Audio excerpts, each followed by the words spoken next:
Okay, well, to continue on, first of all, thanks for tuning back in. I'm going to tell two of my near-death experiences in succession because they happened in such close proximity to one another. I was taking a fella home about 9:30 at night in the summer. It was getting dark. He used to mow my grass for me, and he didn't have a car. So I had to pick him up and take him back when he was finished. And he finished up late this evening.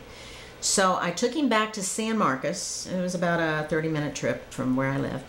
And dropped him off and came back out to the little side street to the traffic light, which is the intersection of this little side street and this main Ranch Road 12 corridor that connects San Marcos to Wimberley. And I was going back to Wimberley. So I got to the traffic light, and I had the red light, so I stopped, of course. And when my light turned green, I eased out into the intersection slowly because there's an approaching car, or truck actually, with a trailer behind it, coming through the intersection, and I was waiting for him to come through the intersection. And just as the trailer, the back part of his trailer, cleared my car, I began slowly making a left-hand turn, and I'm in the middle of the intersection. And all of a sudden, without warning, and I didn't see this coming, it happened so fast, this guy in a cream-colored Mercedes-Benz sedan comes off the hill going probably 80 miles an hour, if not more. Comes off the hill, runs the red light, and hits my car. I'm in a little Jeep Cherokee. Hits my Jeep just in front of the passenger door panel where the hinges are. Hit right there, and at the moment of impact, my car rocked a little bit.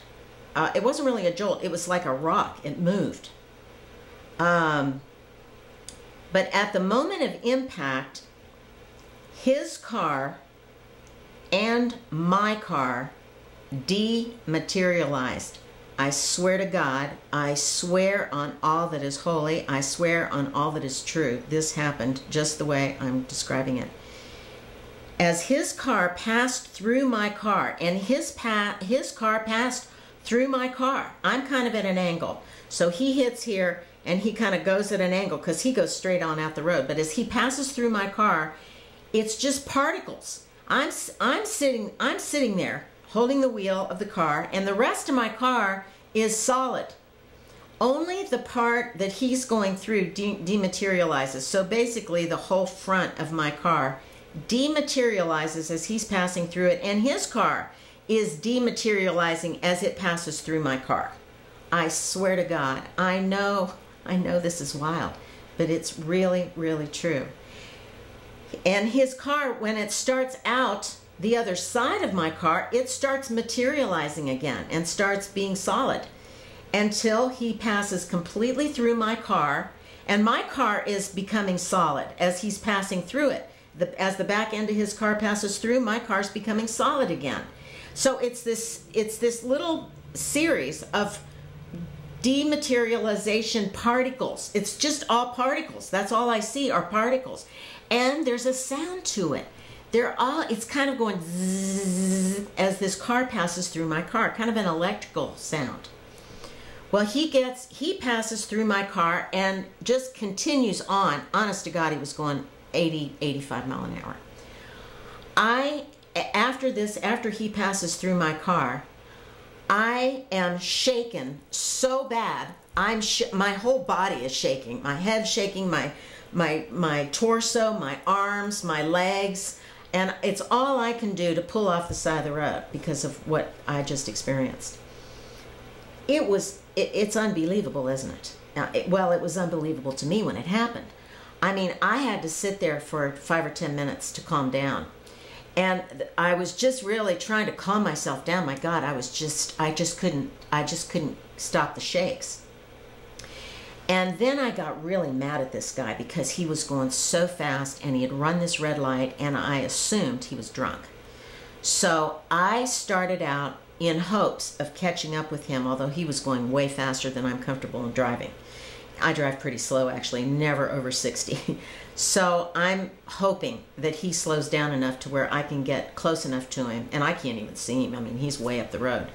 But I bear down on about 65 miles an hour. And then I thought to myself, boy, wouldn't this be choice if I died in my own car because I was going too fast. So I backed up a little bit, and I saw his taillights in front of my car. And I thought, oh, great. So he had slowed down, but I'm telling you, he was all over the road. I mean, he went off to the side, to the right. He went left of center, I don't know how many times. I mean, this guy is drunk, obviously. So I got close enough to him to get his license plate number. And then I backed off once I got his license plate number, and I called 911.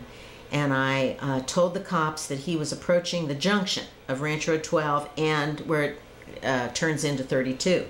So, and that's in Comal County. That's in another county altogether. So, make a long story short, they intercepted this guy in Comal County, pulled him aside, and I think he had 6 or 8 DWIs on his record. Have no idea why he was still on the road, but he was. But he went to jail that night. But my life was spared. His life was spared as well.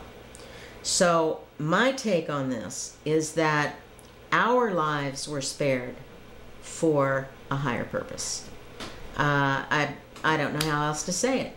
I was spared because I have more work to do. It just wasn't my time. And as incredible as this sounds, this is all I promise with both hands up. I swear to God, this is absolutely true. I have not embellished this one moment. So, I'm still here, and I guess I'm here to tell another story. So, I'll cut this off right now and tune in for the next story. Thanks for watching.